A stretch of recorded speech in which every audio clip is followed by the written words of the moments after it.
So while everyone else joins for class, we'll need at least three paintbrushes, one fat brush, one medium-sized brush, and one thin brush. I think everyone should have this. And the tissue paper, like I said, we're just going to need a little bit. Also a rag, a water container, the usual, nothing else, nothing special beyond that.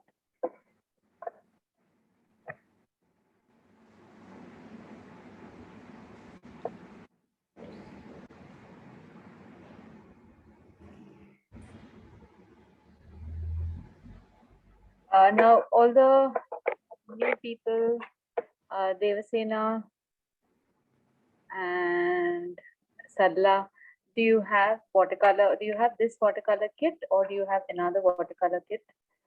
So I just know what we're working with.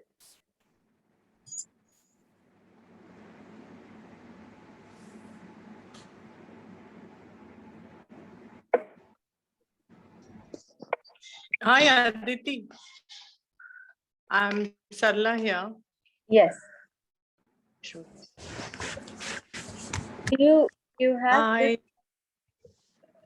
yeah. I have this watercolor.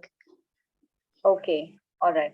So that watercolor kit. I have this. Okay, then for today, maybe you can use the tubes, because the Tube. cakes, right, the cakes that you have, they are Yes. Sometimes they are unpredictable. The color is unpredictable. They're meant for a quick sketch. So yeah, if there are certain things, like if you want to do blending, sometimes that color pigment does not carry through the entire area, even if it's a small area. That's the limitation I found with that kit. It's Okay. nice for fun.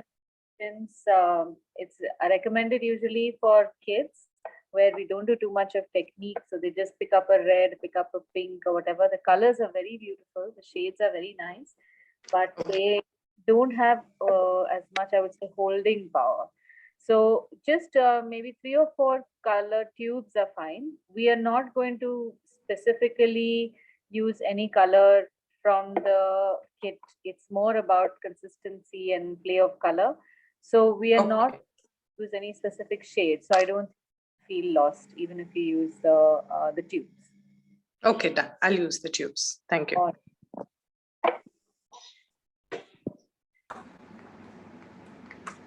Okay, so I think another 3-4 members are missing, but we'll begin.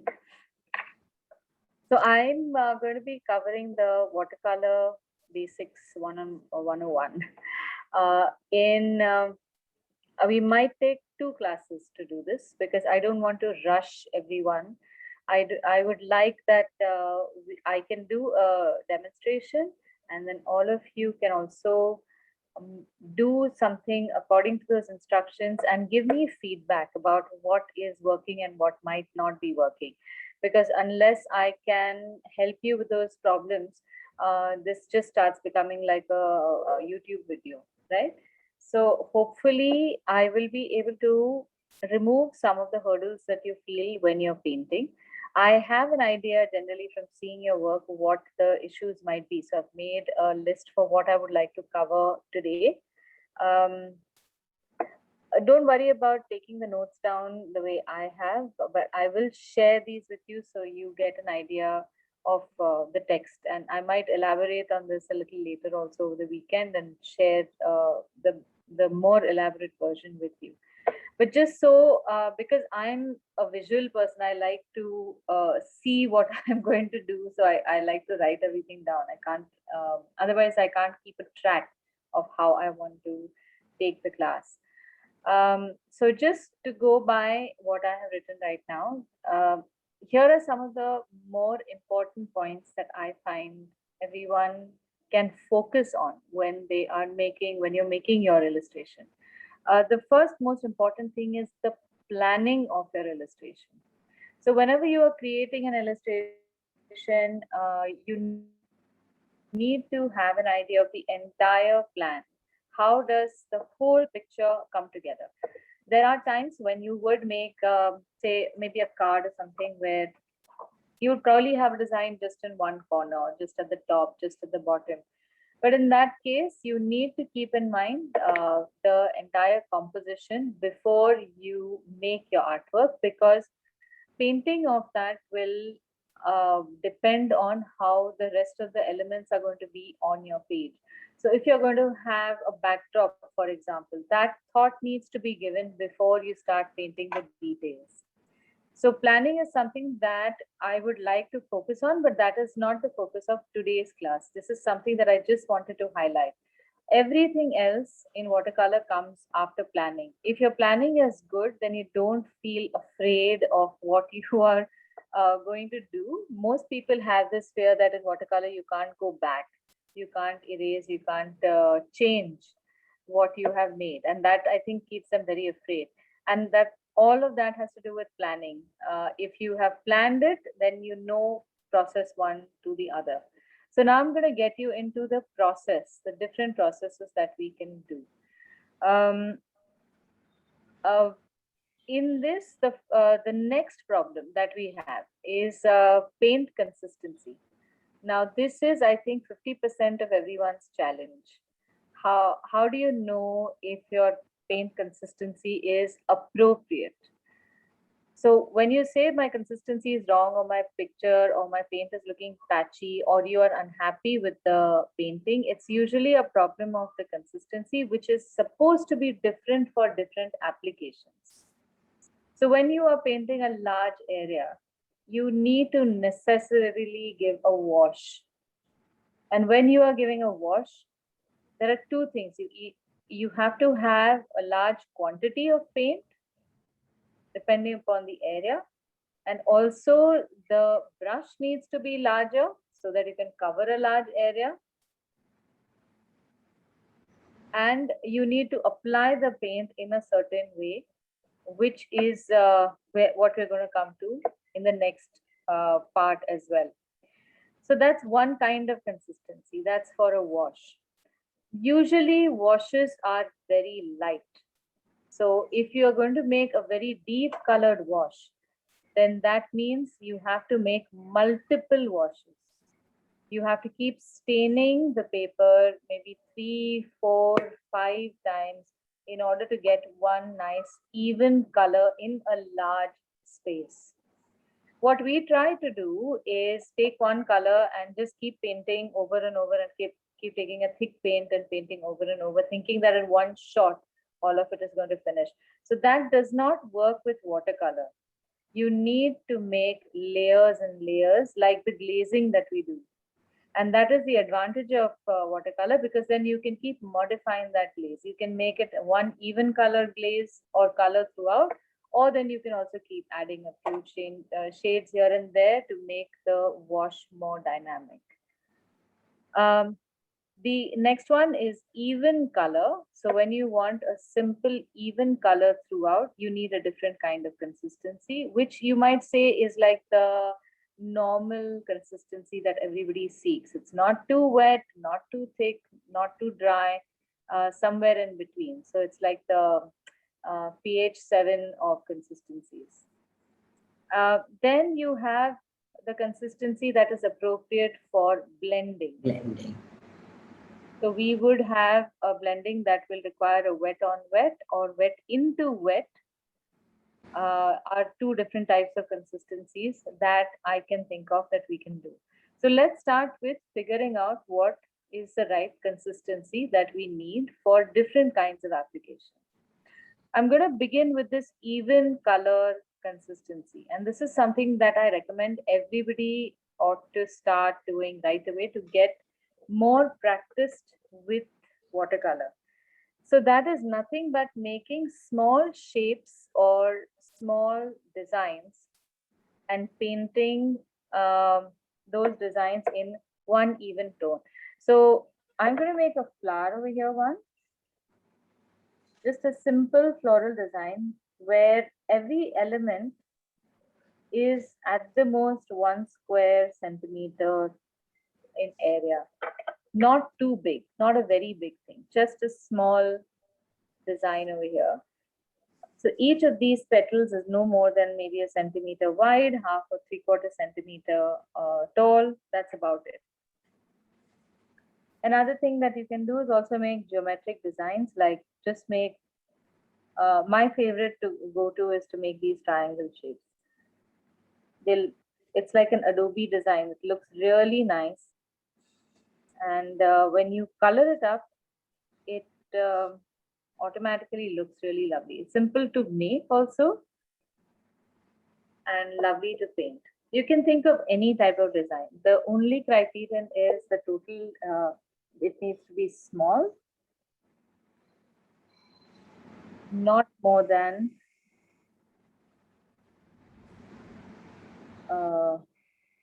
not more than 1 centimeter square. Each element.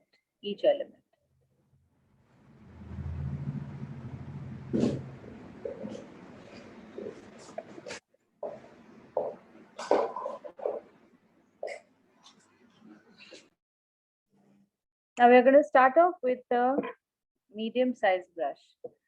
So I think another thing to cover is the brushes that you're going to buy or you have to check the brushes that you have. The best brushes that one can use for watercolor, sadly, are animal hair brushes.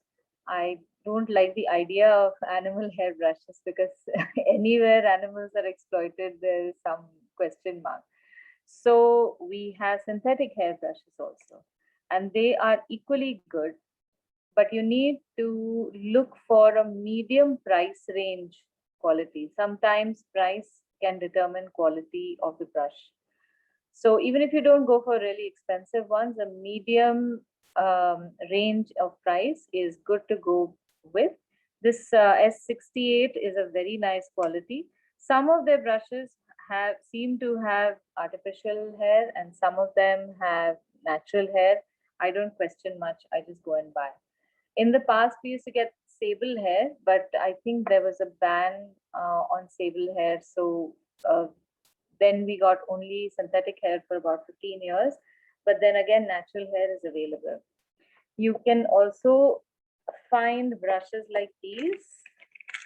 These are the super expensive brushes. So yes, of course, if you have the wherewithal, please buy any of these whenever you have them. They're lovely to work with. They take a little bit of getting used to because they soak up a lot of water and a lot of medium and may behave slightly differently from the brushes that we are used to. Plus, this is not the normal size that we use. So play with it before you use it for any project. The other brush that also you should have is a flat brush meant for watercolor, because the larger the area that you need to paint, if you have a large brush, this is what will help you give a nice even tone when you are making washes. So a big flat brush, I think this is a 3/4 inch brush, but a 1 inch brush is good. For any size that is about even A5, a 1 inch brush for a wash is perfect. I'm going to use the number 6 brush right now. And all I'm going to do is first, of course, hydrate whichever color you're going to use. And by hydrating, I mean use, if you have a spray bottle, that's best. So you just need to activate the top layer of your cakes. My spray bottle currently is not working, so I'm going to use one of my Chalaucam brushes. So these are brushes which have been used, and now this is what's happened to them. They have these stray hairs, which can sometimes cause an unpredictable result. Can you see this? It's just like, I need to give this fellow a haircut. So these brushes are good for mixing colors maybe, or for like hydrating your cakes.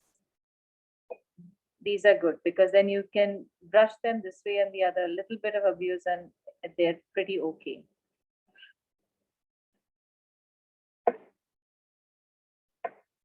Another very important thing. Now, I don't know how all of you are storing your brushes or using your brushes. When we are painting, please avoid throwing your brush into the water container like this. I don't know how many of you are doing it. I keep mentioning it once in a while, but never keep your brushes head down into a water container, because as you can tell, the tip is very flexible. So the moment you put it in the container, it's going to bend sideways, and that starts becoming the nature of the brush. So oftentimes you will get a brush which is slightly teda, and that's only because it's been kept in water like that for long time.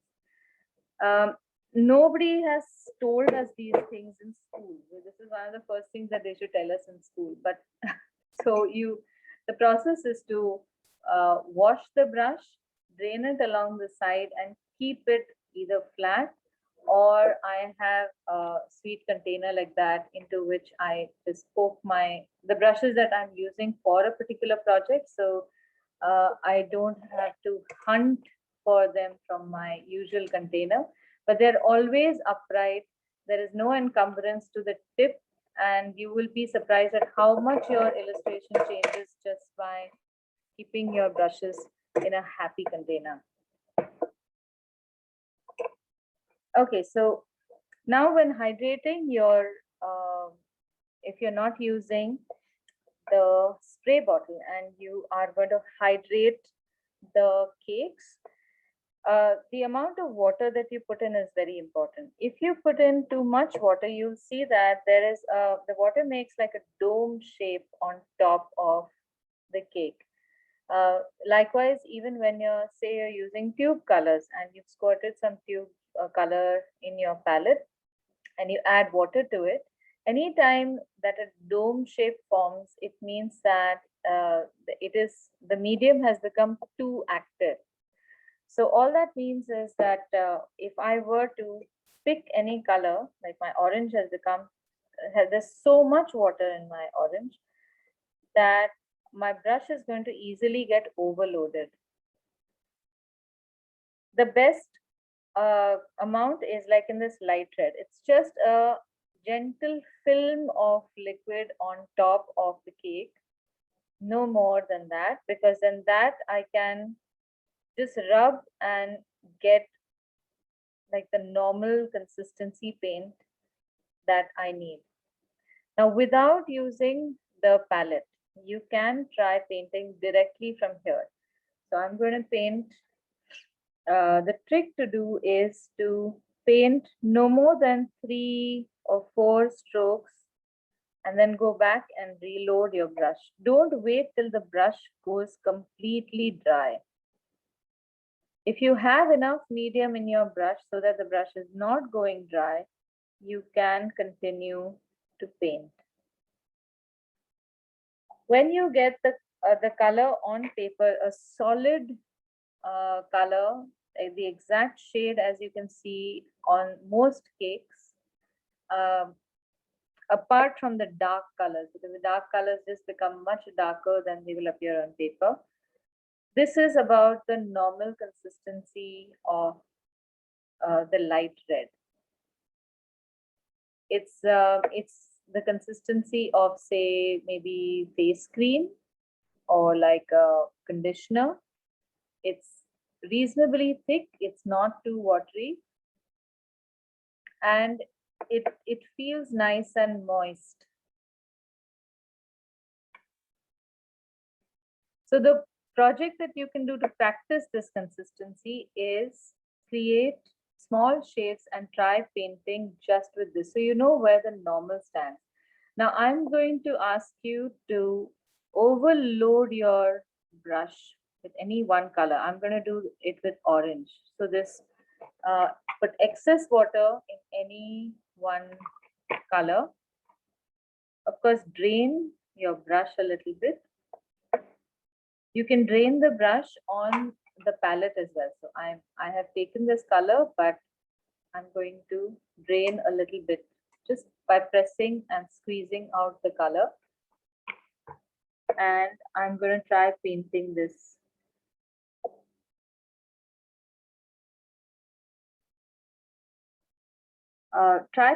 Please paint from the outside to the inside, just in case your center has not dried completely, and you can leave a little gap between the two so that the two don't merge. Otherwise, automatically you'll get a wet on wet effect. So when you take a brush or when you take color which has too much water in it, you'll notice that in your application, there isn't any evenness. The color pigment in some places might be very concentrated, and in some places not enough concentrated. And if you have overloaded your brush, there's a chance that that dome which you saw on the color itself comes onto the paper. So when you are painting, the whole area is just, you can see that it's loaded. The way I think you can test this is that there is so much liquid there that if you were to tilt the book a little bit, the paint might start dripping. 1 minute. Somebody can't hear me?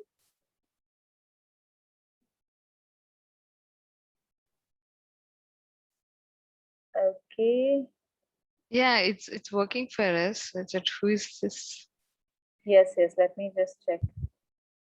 This is Garima. Garima, you can't hear me?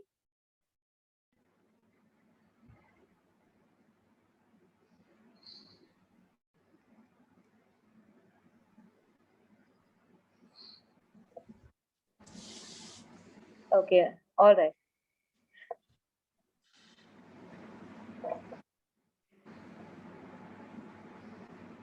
Okay, looks like everyone can hear. Yeah. I'll just ask her to restart.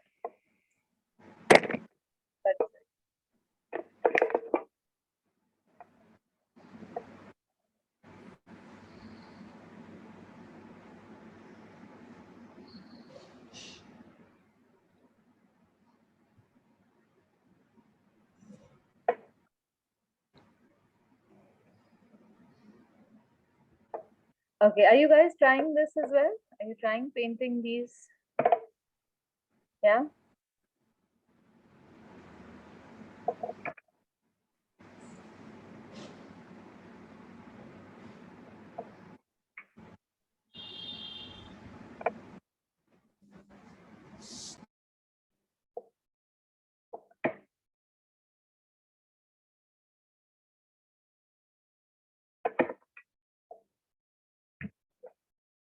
Now, another thing that you can try is also, you can use the same overloaded paint or very wet paint and keep painting till the brush is dry.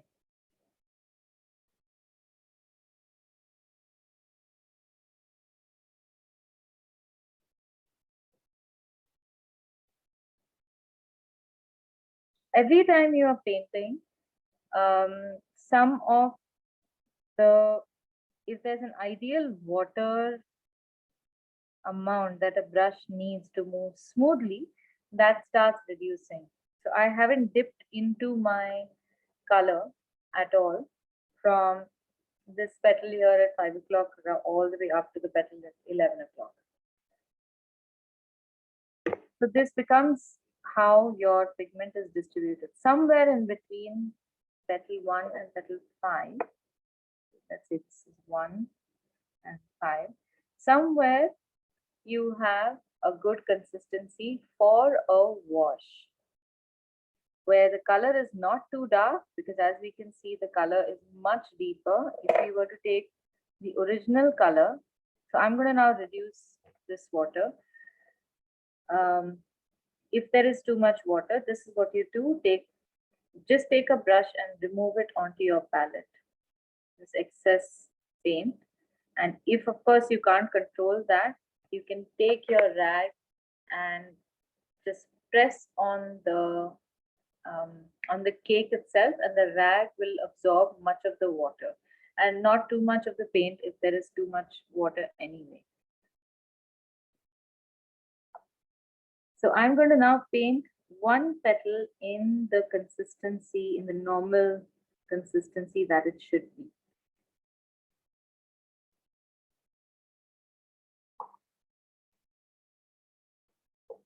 So the difference between,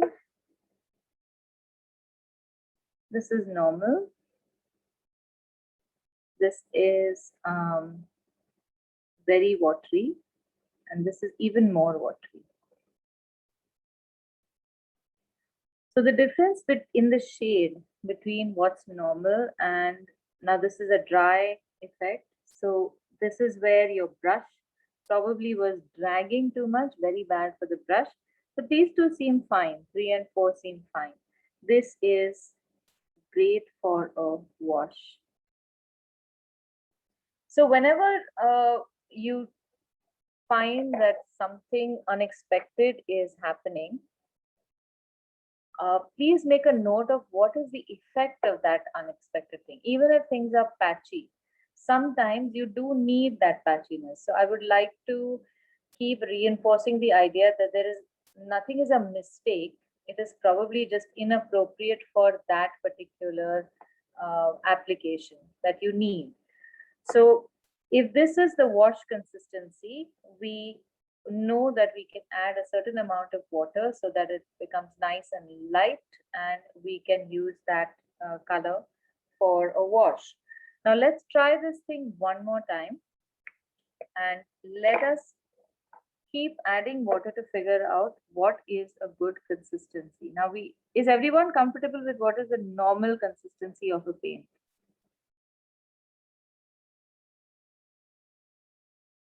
Is everyone getting this? Like a even shade, even painting? Yeah. No patches. Okay, good. No patches, no disparity in how the color sits. Over here, you can see that the color sits differently. But over here, it's a nice flat patch. Okay, if you're not getting it, do let me know. Then I can have a look and I can figure it out. All right. Now moving on to the next block. Here, I'm going to ask you to, again, using the same size brush, let's take the same lighter. The only reason I'm using light red so much is because otherwise I don't use it at all. So all this time pass that I do, use the different, the colors, the shades that I don't land up using. So now let's try making some of this color in normal consistency in the palette. The way you know that this is the normal consistency is, firstly, it's the color. If it looks exactly like the color on the cake, that's one. Again, does it look like a cream? In this case, it looks almost like spread out hot chocolate or something. So look for that kind of smooth consistency. And of course, when you tilt the palette, you can see the movement. Now, even at this height, sorry, let me turn it the other way so there's light.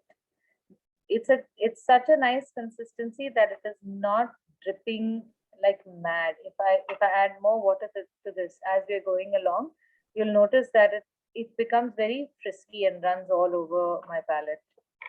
So I'm going to use this paint to paint the first block. Now, along with the consistency, I'm also going to show you a little bit of application. The best way to apply paint is the way I look at it. First, lay down some color horizontally in a patch like that, and then use vertical lines to almost pull the same color down all the way. So you get all these blobs of excess color, and then you can make an even ending with horizontal lines again. This is just one technique, of course. Now, if you are more comfortable painting horizontally, that's completely up to you. You will find हजार different techniques that work for consistency. I have found this as one of the best and most dependable. So now I'm going to wait till this fellow dries.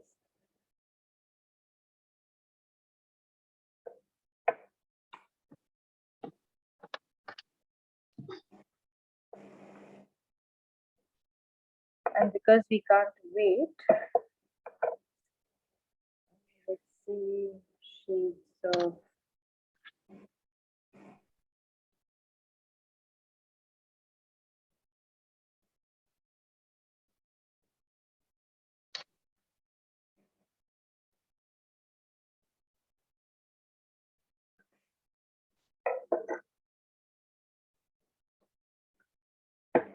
now. The other thing also is to wait between between these different sections that you have to paint. If you don't have the patience for waiting, like I don't have the patience for waiting, I normally work with 2 projects at a time. So while we are waiting for this block to dry, let me move on to creating a wash. So let's make a few shapes that we're going to move to making a wash. This is a rectangle that's about 2 inches by 1.5 inches, so about so big, size of my finger, to give you an idea.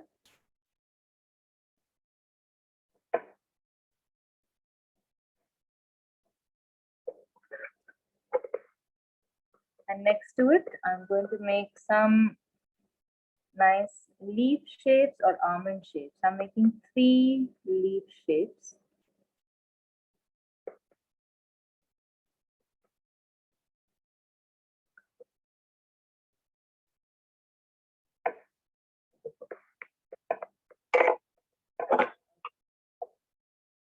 My first block has dried now, so I'm going to now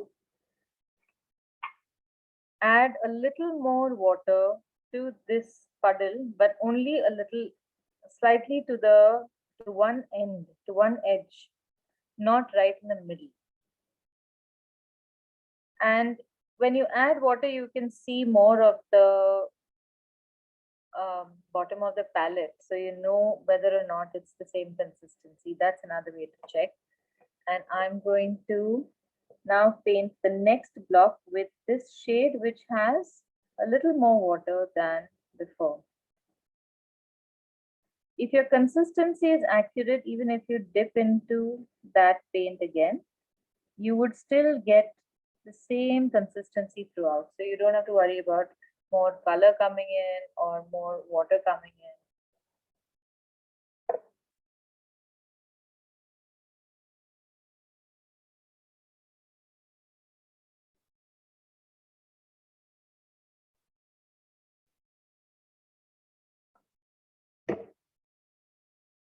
Now, while this is drying, let's make a wash on the rectangle.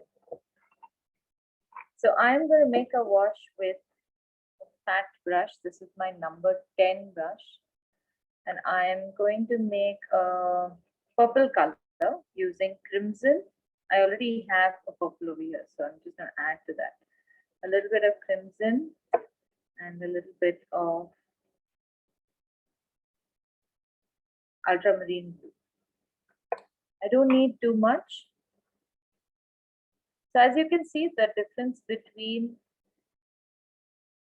normal consistency and watery consistency, you can tell on the palette whether your paint is watery or not by just how much of the surface of the palette you can see through the paint. These colors, because they are translucent, a white palette becomes almost like a substitute for paper, and you can pretty much figure out what is the consistency of the paint. Also, it can be a little runny, very easily runs from one end to the other. And when it is running also, you can see it's fairly translucent. So there isn't too much pigment in this. Now, 2 ways of doing washes. One, of course, like I told you, use a fat brush and do it. Another way is using gravity. So hold your book at maybe a 45-degree angle. You might not need this for a small area, but for a large sheet, it helps. When you apply paint, and this you can do even with just horizontal lines, the paint comes and settles towards the bottom of the stroke that you have just made. So that end always remains wetter. So when you are making this wash, even if you don't do those vertical strokes, make these strokes from left to right. When you keep it at an angle, there's a good chance that all the color will be evenly distributed.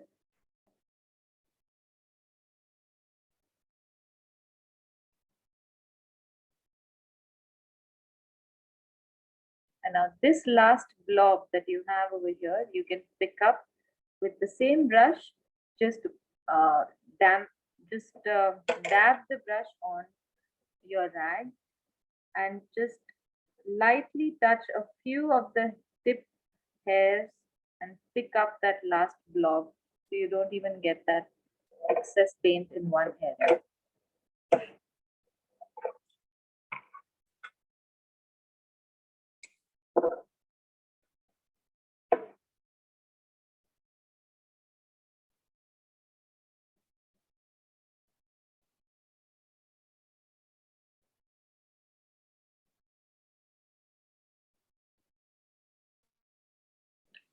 Okay, are you trying it out? I'll give you a couple of minutes to try this out.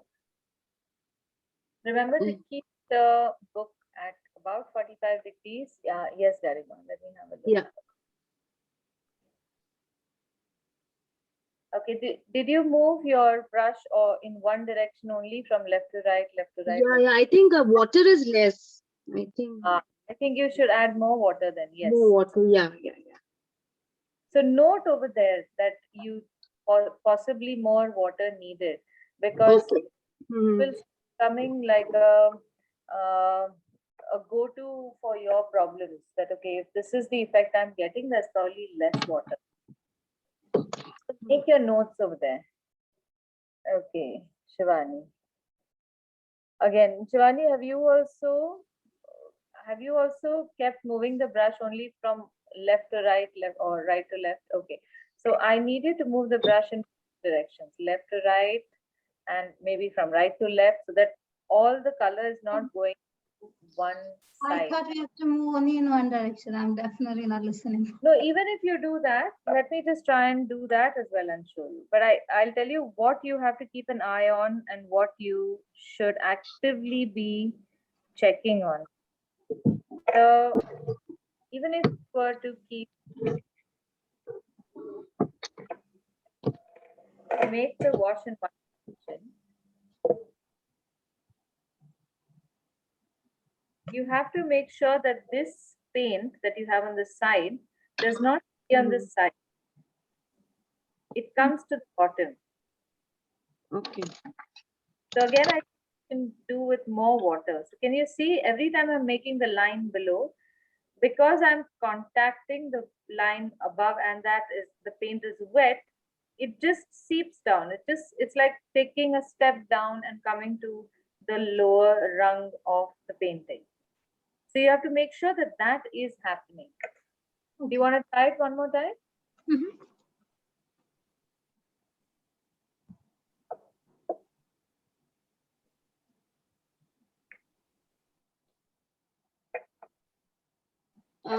But others.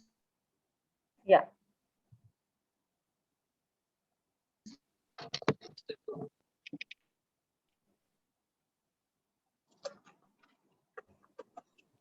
Nine.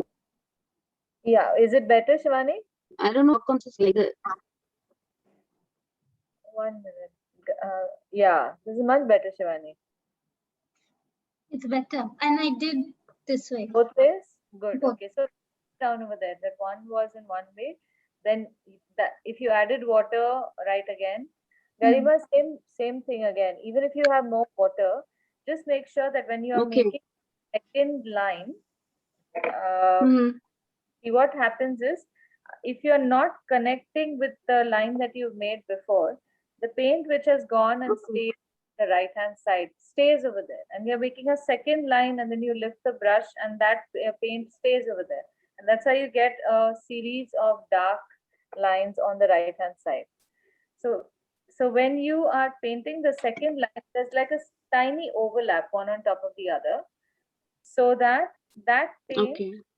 connects, that line connects to that excess paint that you've left on the right, and that shifts downward. Did you see? I just showed it to Shivani that Okay. the paint starts traveling lower and lower and lower. So it does not remain over here too long. If it Okay. remains there too long, then it lands up staining it a bit much. Okay. Okay. I'll try and redo. Try one more. Yeah. Yeah. Yeah. Yeah. Varsha can- Aditi, yeah. The second one looks much better. Right. Much better. Yes. Yes. Cool. Sarla, you'd also held it up. I wanted to have a look. Yeah, Sapna, let me see yours in the meantime. Okay. Yes. Okay, are you getting it now? Yeah, the second one is better than the Next first. one is better. Cool. Very nice. Okay, Sarla, let me just have a quick look. How is it, Aditi? Yes, it is good. I think you can add a lot more water, at least Okay. 50% more water, because this is a much stronger color. For washes, Okay. then it's a beautiful color, no doubt, but you can go a much lighter shade. So you can just I note over didn't there have that you can add more water. Okay, I'll add more water. I Yeah, will. I've got it now. It's come out well. The third one. Okay, good, good, good. Yeah. All Yeah. right. Yeah. It's become better now. Manisha, how is it looking? I had to try 3 times, still didn't Yes. get. Good, good. But did you get it the third time round? This is my third attempt. Yes. You can see it's more even, so you need more water. Hmm. Then more water will do. Ritu's also second, I think, is looking better. Yeah. Kavita, yeah, looking nice. Everyone second, third are looking better, I think. Yeah. Hmm. Yeah, let's see. Devasena, yes. Both are looking nice. We got the hang of it in the second one, Aditi. Yes, yeah, it does happen that way, because the first one, obviously you're doing it like you would normally do it, and then you kind of reevaluate and change certain parameters. So super. Make a note over there that this is what you are happy with. So make a little smiley if you want. Make a little frowny if you want, or write something over there so you know what you did and what was a better version for you. Okay, so let's then make the third block in the consistency range. Now you know the procedure.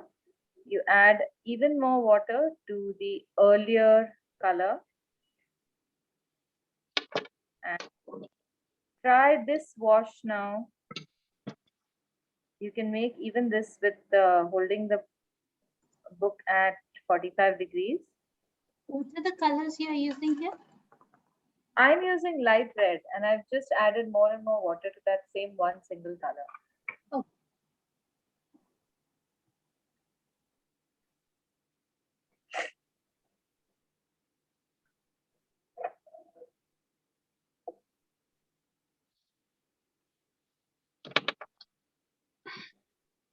Now, this range, sometimes if it is comparative, you are able to tell, okay, I want maybe a thick color or thin color. You should start becoming familiar with seeing how thin it is, even if you don't have a thick version of it on your palette before, and vice versa. So the more you do, you make such exercises for yourself, the more you start becoming familiar with seeing consistency of paint. A lot of it is in any kind of art form, I feel, is instinct building. So if instinctively you cannot, by just touching the brush to the color, you should be able to tell whether that's the right consistency and the paint is good to go. So that builds up only with doing more and more of it. But unfortunately, what happens is that when we have a project like we have in class, we have a desired result. We want a wash to look a certain way. We want colors to blend a certain way. And kabhi kabhi hota hai, kabhi kabhi nahi, and then that does not become something that you can learn from, like you can learn from an exercise like this. When you wanted washes, you made 3 washes till you were sure that that is the consistency you got. Now your eye, your hand will automatically grasp that information. So the next time you have to make a wash, there's a better chance that you'll directly make the consistency that you liked. And that does not happen when you have a project in hand, right? So all I'm trying to say is look for simpler projects like that. You could have a whole page of just flowers that you're painting. At the end of the day, you will have a card full of flowers and you're happy. But in that, if you're going to have, I want only roses and I want only so and so thing, then you get so attached to the final result of getting that rose properly that you'll end up not enjoying or not studying your process too much. So last bit again, the last block is way more water. And as you can see, my blending or the amount of color I make is only so much. Every time I'm making color or I'm creating new color, I add in a series. So if I want to, I can go back to the original color to a thinner consistency. So further and further to a very light consistency. So as far as possible, get into the habit of having multiple colors, multiple consistencies and their mixtures in your palette. Okay, this is the most watery. So hardly any paint and a lot of water. How do you do the lifting at the end? Yes, I'm going to show you lifting again on the next one. It's you just have to dab your brush, keep it damp, and just gently touch the one hair or 2 hairs of the brush to the space where you have that blob.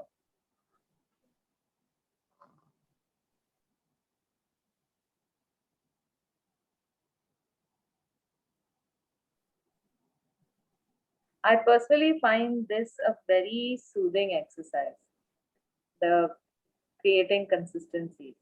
So if you do some and if you make a design like this, you can paint the whole palette in dark light, dark light, dark light, moving from dark to light, one color over here, its corollary over here or something like that. It looks beautiful. So do try that out. All right, now I'm going to move to blending. So in these 3 leaf shapes, I am going to try blending. Another challenge. So we've covered washes. We have explored consistency. We have explored normal consistency and gone into lighter and lighter colors through increasing the water quantity in our paintbrush. Now coming to blending, there are the blending that we are going to do is a wet into wet. It's just a small bifurcation of a wet on wet. I'll be showing you wet on wet also in a bit. But wet into wet, for this, we need an even color consistency, not a wash as far as possible. So you may have a pigment or you may have the consistency of paint could be that the colors are very light, but they don't have to be very watery. So I'm going to try and explain this to you. It's a little difficult for me also to explain. You can have normal consistency of paint without having as much pigment in your mixture. So when my paint is slightly dry over here and I just lightly hydrate it, you'll notice that this part is not as runny as the bottom part is. So this is normal consistency. It has very little pigment in it, but also not so much water that it is overhydrated. Do you get me? I hope it can be a little confusing, but for normal consistency of paint, you do not always need a lot of pigment. It just needs to be the right amount so that it covers the area that you need covered. Now, let me explain this to you a little better. Just observe this, don't paint anything right now. I'm going to use this fairly lightish shade of purple that I have. It's light because you can see the bottom, so you know that it's not a very thick shade. And I am going to use this in a normal consistency to blend with the next color, which is again a light color, light red in normal consistency with not too much water, too much water or too much pigment in it. And when I'm painting, you can see that I'm just staining the paper and there isn't too much left over there. It's not bubbling up, it's blending nicely and evenly. I'm going to change this a little bit and use more pigment. I'm still going to keep it, the consistency is still going to be the same, but the amount of pigment is going to be a little more.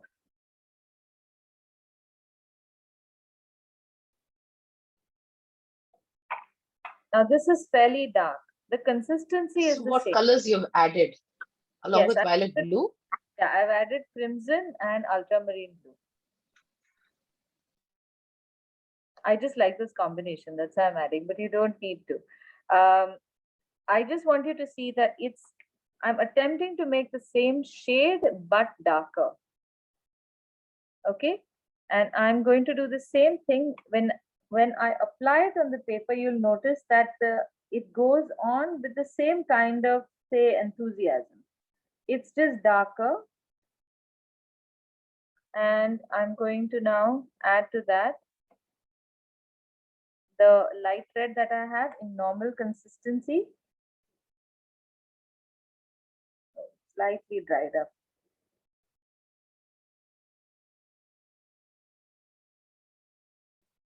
And here my paint is finishing. I can make it lighter and continue, but if I want to make it an even shade, I will reload the brush with that paint so that I get an even shade throughout.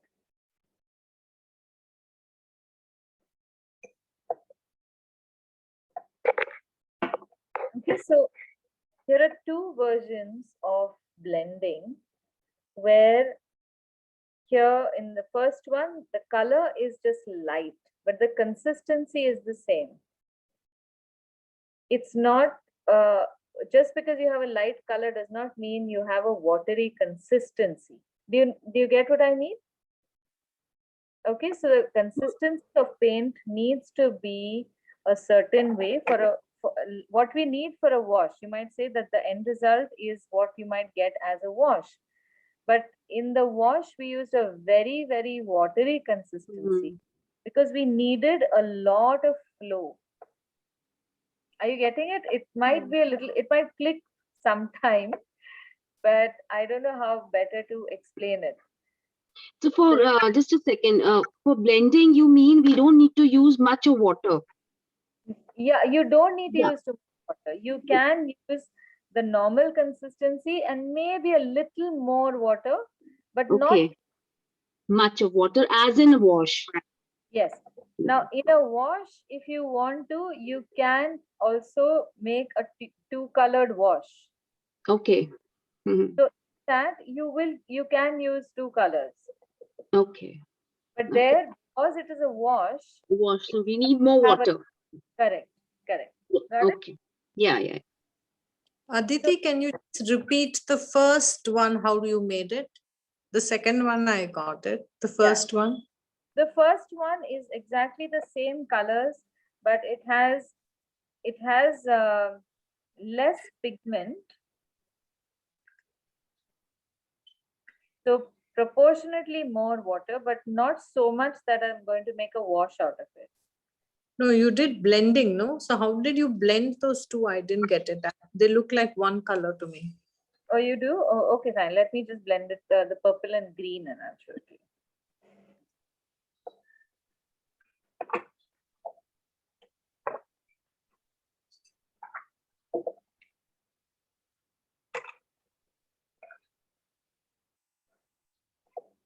Okay, in the meantime, do you guys want to just try it? Try doing these two for yourselves.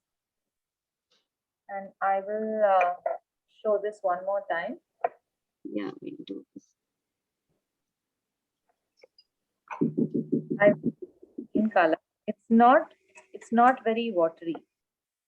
Okay. It's like normal consistency, but maybe just a little more hydrated because it needs to remain wet Okay. so that I can blend the second color into it.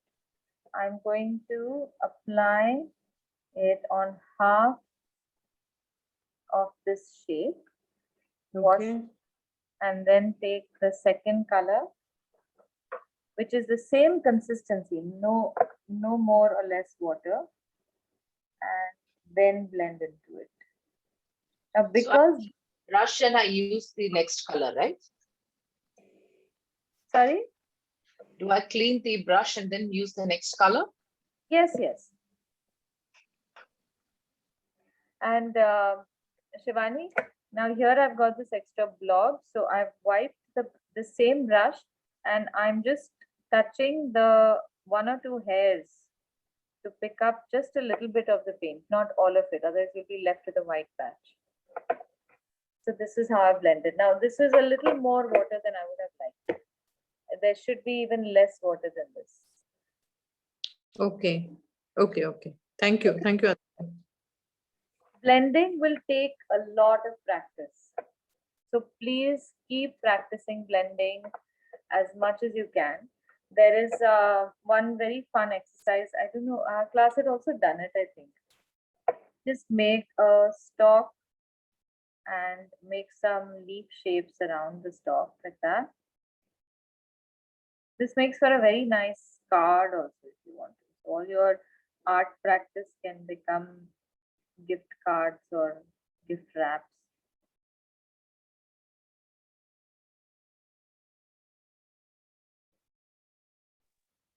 Aditi, which number brush were you using for the blending? Number 6. Number 6? Yes. Okay. My numbers are obliterated here. So I just remember them. This is number 4 and I was using number 6. That's how I remember it. I'll end up using only these 4 brushes. So I have my number 10, number 4, number 6, and number 1.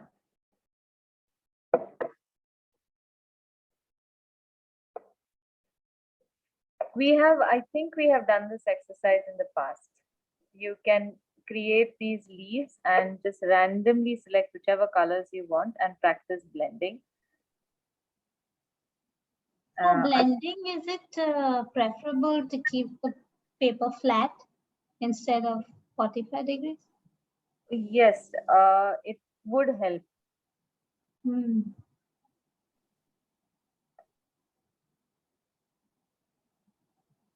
Blending, we are doing blending in a very small area, no? But again, if you are going to make this as a wash, then 45 degrees will help.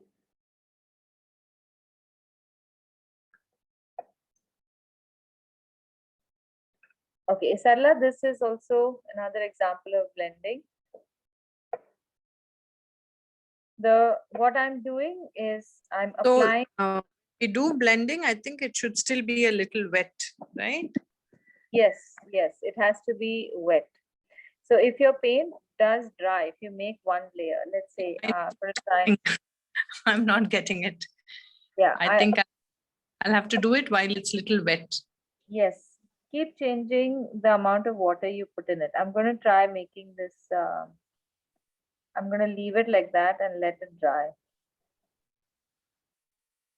Now the reverse has happened. My brush, or yeah, my brush just understands how much water I have to take. So if I have to do anything else, like dry brush or less water or more water happens much easier than less water.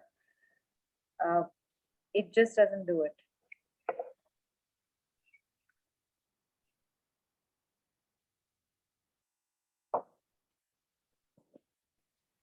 Okay, so this edge is drying again.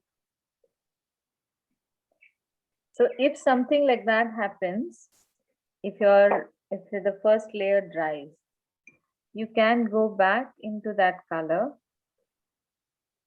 and take the same pigment again and go over this paint and rehydrate it before you blend it. If you can see it drying, then don't try to blend until you rehydrate it. And when you're blending also, use vertical strokes. I'm using the color cerulean blue now to blend over here. And as you can see, it's just becoming a very muddy color. So I made one blending row and washed the brush and took fresh paint, washed the brush and took fresh paint. So maybe towards the end of my leaf, I will get a little bit of cerulean. These are blending techniques which I will be showing you later on in during other classes. And again, if you're unhappy with the amount of paint, you can use your dry brush and pick up excess paint.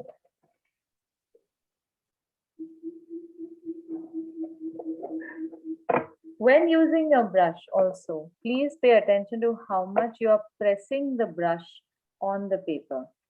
Since we are used to either color pencils or crayons or a kind of tool which requires us to press a lot, I find that sometimes we can get a little heavy-handed with our painting also. You keep doing this over and over and over again. But that does not work with watercolor. Try and think about it as staining the paper. All you need to do is stain the paper, and that's all that's needed.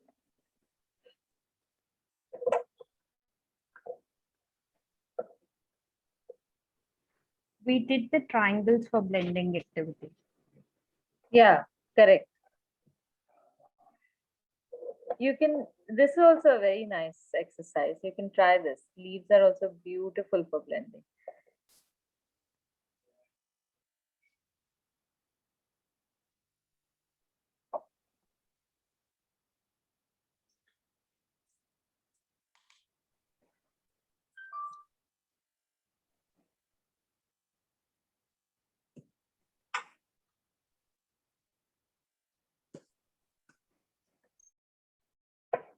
Let me know if you're getting the blending. I'll wait for a bit.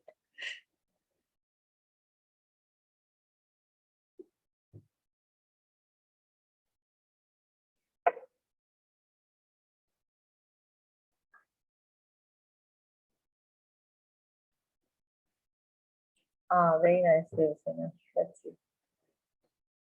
Yeah, you're getting it, right? I'm not too happy, but it's okay. Okay, why aren't you happy? Can I see why you're not happy? Okay, let me so I don't let me see. Yeah. Okay. Yeah, can you see that now? Yes. So sometimes when I come to the center, I feel that it gets dried fast and I don't know how to bring it to the next level. Right. So then you need more water in your paint. Okay. So that it needs to have enough water. Consider this like a journey across a desert. If your color needs to have a journey to half that design, so that it meets the next color, it needs to have enough water so that it can meet the next color with the same amount of water. Think of it like that. So if it's drying up before, then you need to put in more water. If, however, you put so much water that it is bubbling up, which is what I'm going to show you next, then you can remove that water also. So I want to Okay. show what not to do as well. I'm going to use a fat brush this time. So inappropriate brush for, and I'm going to overload my brush. 10 number? Yes, sorry. I'm using a number 10 brush, and I'm going to use the same brush for the second color as well. So when I'm applying the paint, already you can see that this is too much paint. But this happens much more frequently than one would like. Again, a question of consistency and amount of paint that you take. And then I want to blend. So I'm going to take the next color also about the same amount, and I'm going to start blending. So what happens is that there's so much water that all the pigments are only on top of the surface. They haven't even had, they can't even reach the bottom, and they'll end up merging through the entire section. So you have to look at it chemically as water being the medium which has got these suspended color particles. And you just need enough water for the particles to go and sit comfortably in the place that they need to on the paper. Once they sit, part of the water is absorbed by the paper and part of it just evaporates. And all the colors have gone and settled in the place where they have to settle. Now, if we use too much water, what happens is that because the water sits on the paper, because of surface tension, you get this whole dome of water. The pigments are floating within the water and mostly on top. As the water evaporates and is absorbed by, there is more, there's a certain amount that is absorbed by the paper, and then the paper is saturated. And the remaining water just remains as a dome, which is going to then be evaporated. And as it evaporates, you can see that the color pigments start slowly moving towards the side and then go and settle along the edges of that shape. So there's a good chance that this illustration, when it dries up, I'm going to have rivulets of white with some pigment around it, and then a very sharp edge of a mix of colors of both purple as well as purple, which already has two colors, and this light red. And it's going to give me a very hard border, because all the pigments are going to go and settle one on top of the other along the edge. Okay, now I still have a lot of paint over here. So if this does happen and you want to change it, use your tissue paper. Don't go and dab right on top of it. Just like we use the brush, use a corner of the tissue paper and bring it in contact with that excess paint, and it will just be absorbed like that. So you can move the tissue from area to area, just gently picking up some of the paint.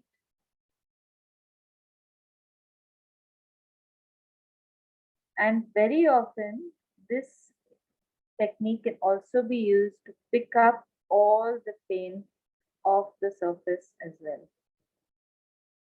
And you can do this only when the paint is wet.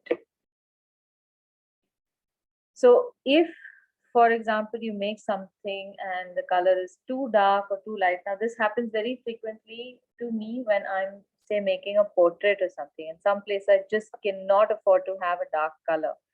So the trick to use is to hydrate. I'm going to try it on this fellow. to hydrate that area with a certain amount of water. Now this is me giving you tips on how to erase watercolor. Huh? Not allowed. Don't do it. But I'm just going to show you because we all have tissue paper. This is one superpower that you can use. You cannot completely remove all the pigment, but you can gently encourage it out of its position. And you can also use a clean rag or just a tissue paper because it's a lot more absorbent than rags, and pull out a good 90% of the paint, and then you can go back and paint it all over again.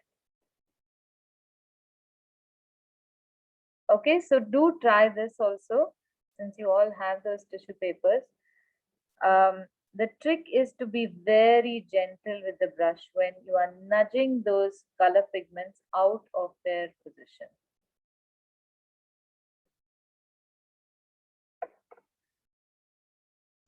All right, is everyone comfortable with blending? Yes. And you put that tissue paper thing that you can try. Okay, Can yes. I ask you? If you see the first petal, you can see a a distinctive line between both the colors, right? Yes, yes. So that means the blending has not happened there. Yes. Yeah. So when something like this happened, I tried to go. I hydrated it again, the full bottle. But I think the first time I did it wrong, so it's just stuck with that. Did it work the second time? So second time what happened was that because it was a darker color and I had a droplet at the end, I used the brush and that got white again. So when I hydrated it again and I put the color, I mean I put more color, it is okay. You can't see that. Okay. It was much. So no, you are going to have to do this at least 10 times till you figure out what would be the right consistency. What your reading is accurate, that the first color dried before you added the second color. Okay. So it just goes to show that, okay, you need maybe 1 drop of water more. Okay. Okay. I took a long time to figure out blending because I do a lot of blending and I wanted to have control over how even my blending was going to be. So this was something that I came up with after lots of practice. The more conventional way of blending is doing wet on wet.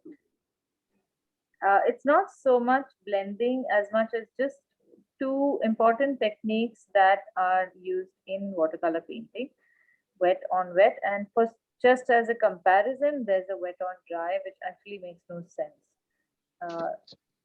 But so you know how it works. I'm making 2 boxes.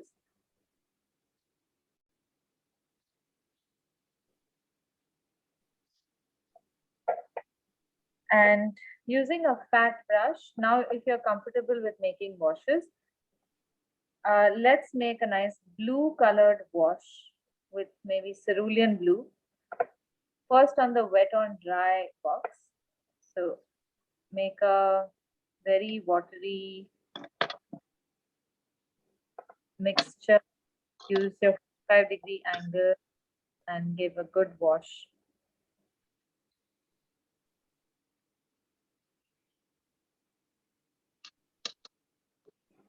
And now you'll be comfortable also with picking up this excess paint from the bottom,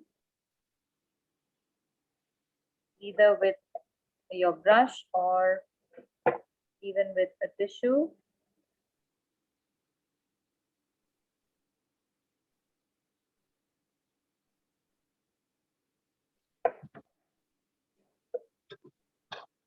Now on the wet on wet part, I just want you to see this before you do this.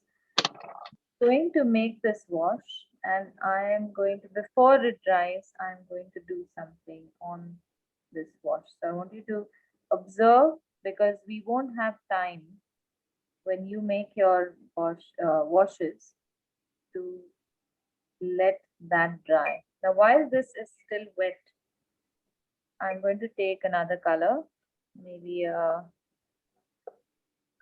viridian green this time. And this color is not as thin as the wash. It's a lot thicker. And I'm just going to drop it on the wet surface.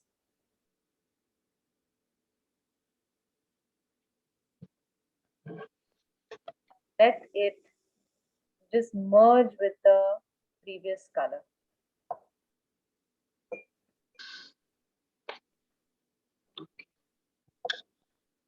This is one of the most prevalent techniques. Most watercolor artists use it. Sometimes this technique is also used by artists who make botanical illustrations, where the first layer is created with a whole lot of washes of and wet on wet color application. And then you can do a second layer of slightly smaller areas of washes and wet on wet. And then finally you can go into more finer details.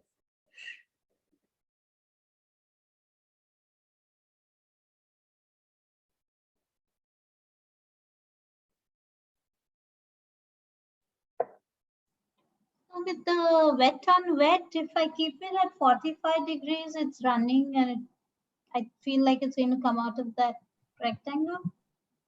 So Have if I you put the second color, have you put the second color as well? yeah, the second color looks like it's going to run out. The second color needs to be a slightly thicker consistency. Oh. Okay. Now wait. Now just pick up both those colors, whatever you have at the bottom, so that your paper is just wet. Don't keep it too drippy, the paint. And add a third color now, or whichever second color you add it another time in the same places, but thicker consistency. So the first color goes in very wet, a wash consistency, and the second color goes in normal consistency, not wash consistency, because then otherwise there isn't enough the paper can absorb.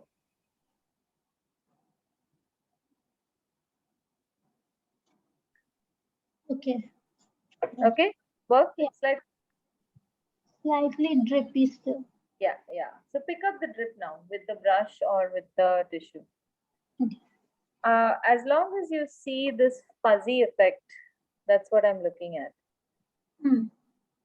The second color just becomes this fuzzy shade that goes into the first color. Yeah. Thank you. Cool.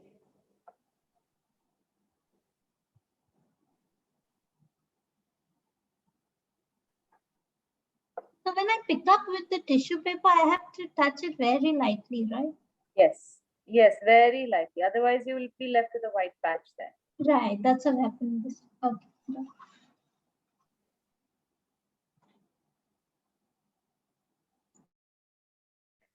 When if you ever see the painting or a watercolor artist, a professional watercolor artist painting landscapes, it's a beautiful thing to watch. It's almost like watching an orchestra play. They will have 10 different sized brushes. Then they will do this whole dance of the wash on their whole paper first. Ek haath mein they will have this rag, so they'll be constantly pushing and picking up color. Then they'll have tissues where they will just quickly swipe in some places so that they create a white patch in a certain area. And I have a very good friend of mine is a watercolor artist. When he paints and he does conduct a lot of workshops, he doesn't talk because there's no time to talk. He cannot explain while they are painting what he's doing because the paint will dry. So it's a logistics issue with watercolor painting and especially landscape. So he will paint one layer with 4 or 5 different types of washes. Then he'll wait for that section, wait for it to dry. He can go a second time round with a second layer of washes again with different colors altogether. So there's no limit to how many washes you can put and at what stage you can put those washes.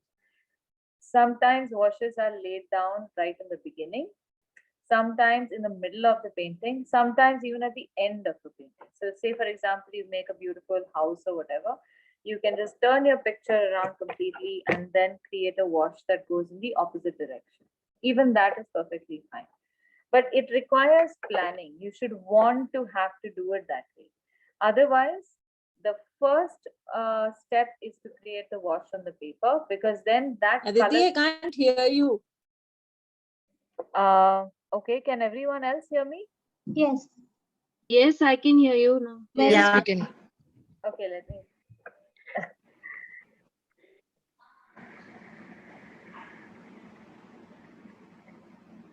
It's very clear. Yeah. Maybe, Yeah, you need to restart, I think. Even I had the same problem. So I had to yeah. restart. Yeah. I've just written to her on the chat that she'll have to probably restart.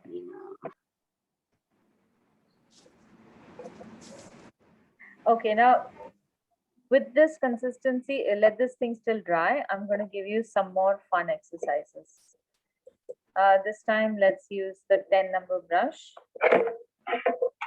And we are going to have fun with two different consistencies again. So this is going to be small areas and small washes in small areas. Sorry. I'm taking a little bit of scarlet here. And I'm also going to hydrate a little bit of light red and burnt umber. I'm going to do a little bit of brush technique with you. There are a bunch of techniques. Now we're almost at 10 past 4. So I won't go into much detail here. We'll do this again next time. But like the simple flower shapes that you're doing over here, you can also try simple flower shapes where you can try this brush technique, which is just to press the brush down and pull it up.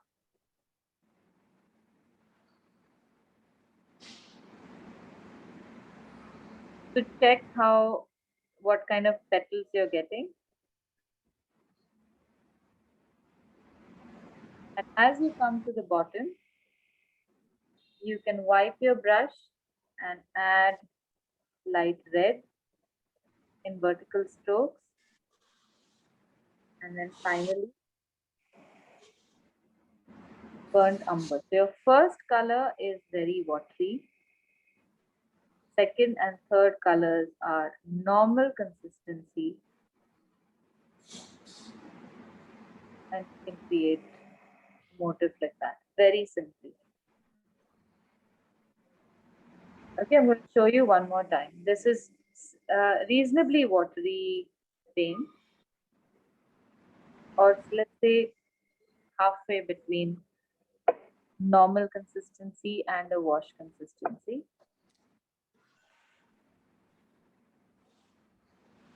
And I'm just creating this floral shape with brush strokes. Too much water here. So I'm picking it up with the tissue.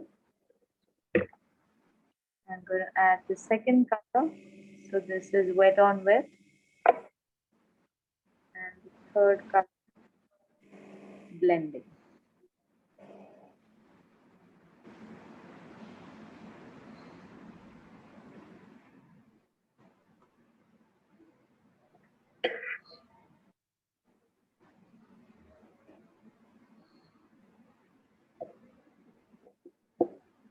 And you can use a small brush for this as well.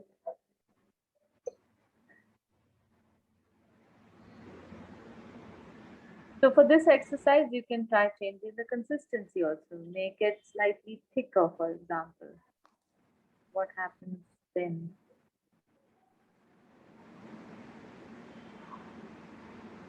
Again, second color.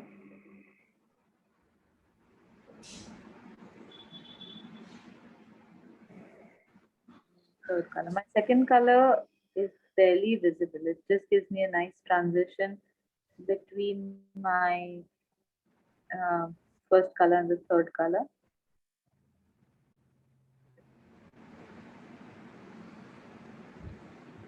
And you can also try going over this one more time.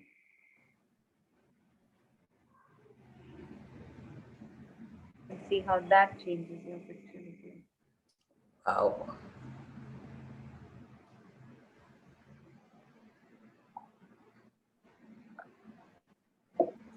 I love this exercise. It's just so much fun. You get to create something pretty, and it's not geometric. And you can try these with all the colors. They look very pretty.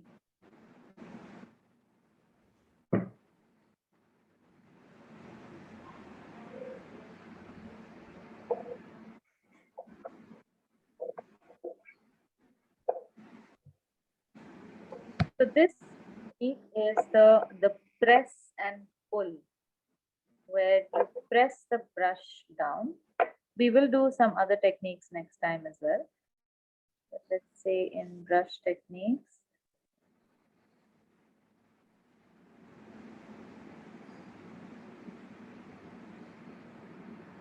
This is the press and pull. Again, this is my own term for that.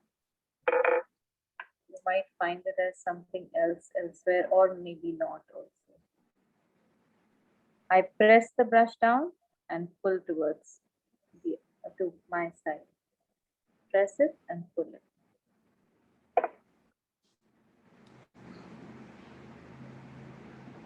So when you press it, automatically the brush flattens out, and when you pull it, it just comes all together, and you can pull it into one fine line as you come outward.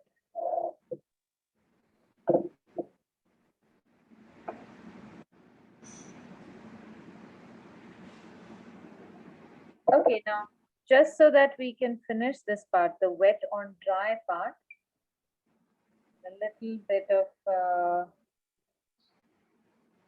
what everyone I think has wanted to do.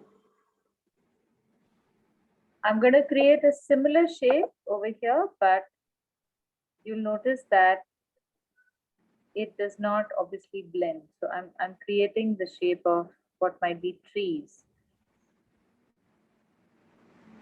Now, trees, when people are making, I found that they are too tempted to paint every leaf of the tree. Don't do that.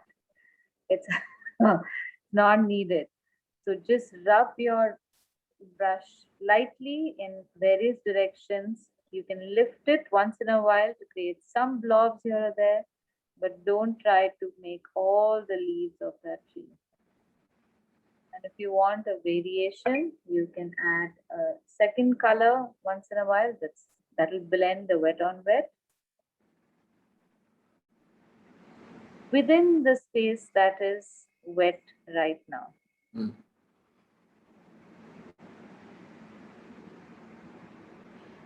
And then, of course, you can use whatever else you want to create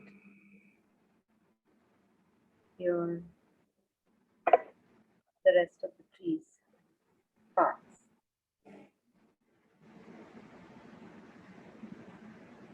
We will be painting trees at some point. I think it's a weak point for a lot of people. I think somebody also requested it. The trees will be done. And as far as the wet on wet is concerned, now I'm going to do, so this can be a wet on wet on dry. And now we're going to do a dry, so wet on dried up, wet on wet. So what I'll do is take a little bit of a dark color.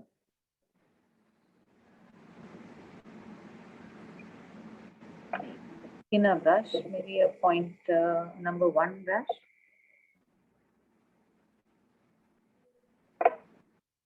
And create just a few branches like that.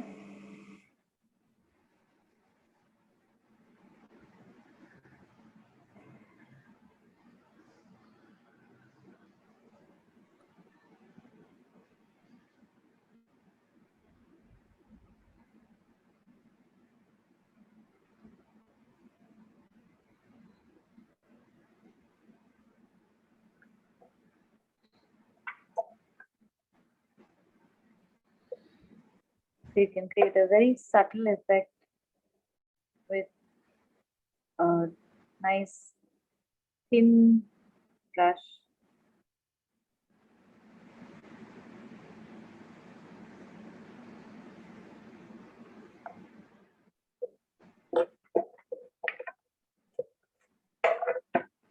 So what I've done here is make a wet on wet, wet trees on wet sky color, and then use a regular, slightly thickish paint after the whole thing is dried to make the branches.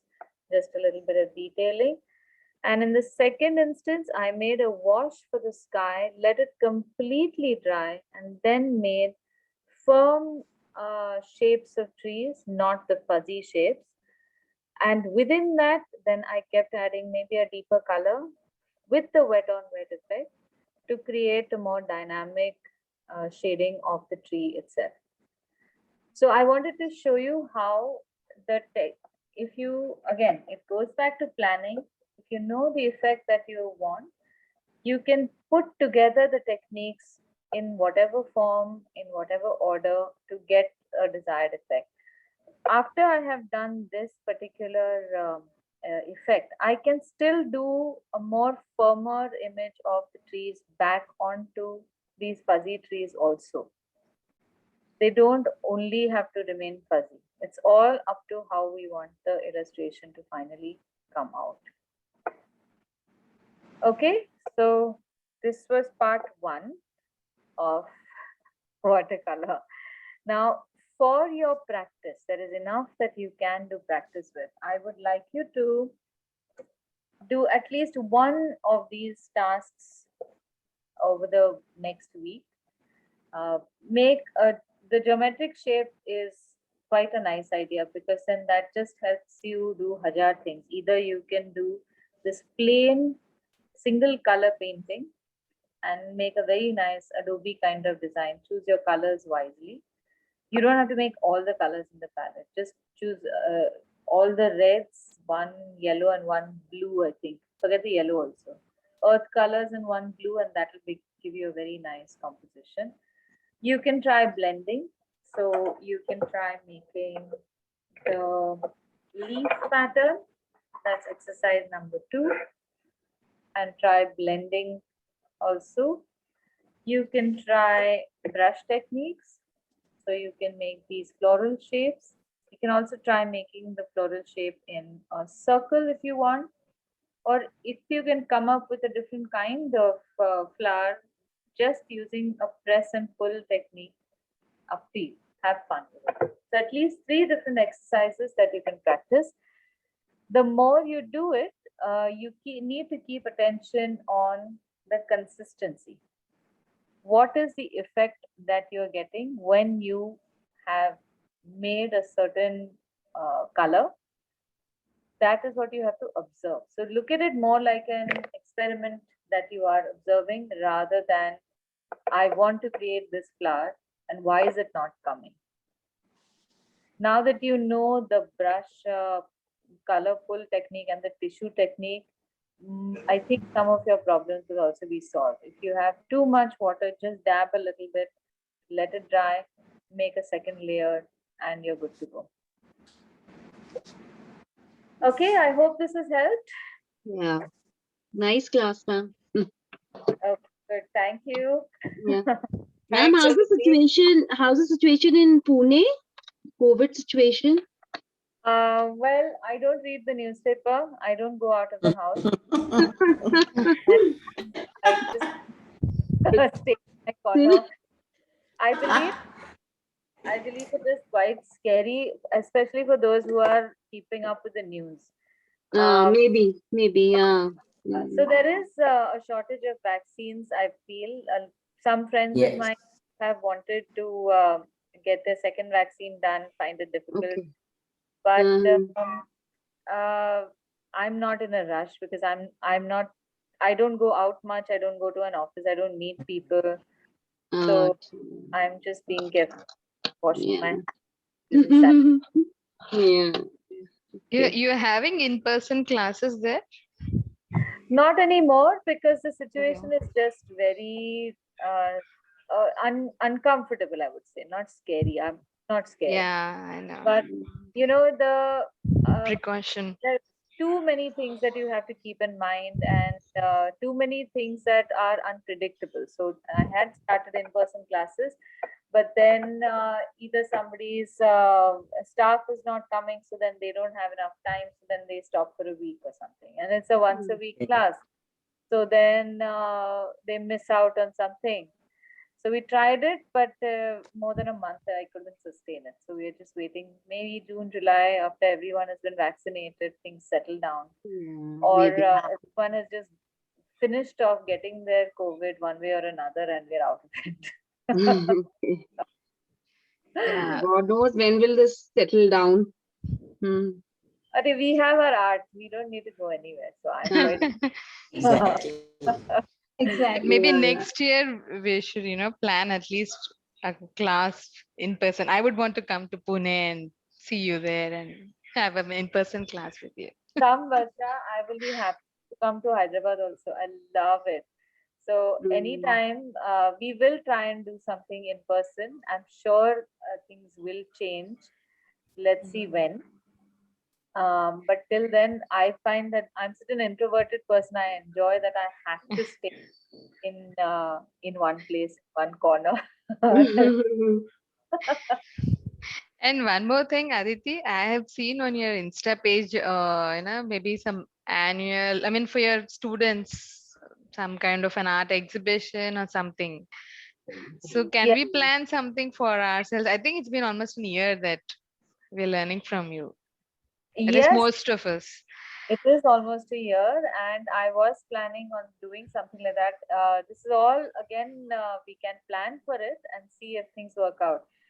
In 2019, I had an exhibition of my students' work with with products that I made out of their artwork. So we made diaries, bookmarks, fridge magnets. It was a beautiful, beautiful thing.